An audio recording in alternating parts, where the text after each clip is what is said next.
अगर मुझे फलस्तीन की लड़कियों के जूते मिल जाएं, उन लड़कियों के जिन्होंने ये बयान दिया है, तो मैं अपनी कब्र में रख के उसे वसीयत कर दूं कि ये जूता जरूर मेरी कब्र में रख देना।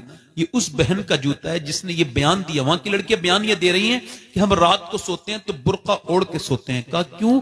रात को तो कोई बुर्का नहीं ओढ़ता। क्या लगे इस वजह से जब बम गिरते हैं तो मलबे में लाशें दब जाती हैं। हम ये सोचते हैं जब हमारे घरों पे बम गिरे और सुबह को जब हमारी लाशें निकले तो वो बेपर्दा नहीं होनी चाहिए, उस पर पर्दा होना चाहिए।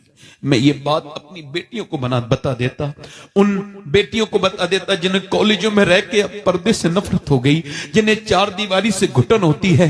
मैं अपनी उन बहनों से कहता जिन्हें दुपट्टा सर पे रखने में जब वो बेइज्जती का एहसास होता है, मैं उन्हें बताता अपनी बहन बेटियों को, उनके जो वो कहती है हम मॉडर्न कैसे रहेंगे अगर सरों पे दुपट्टा रखेंगे।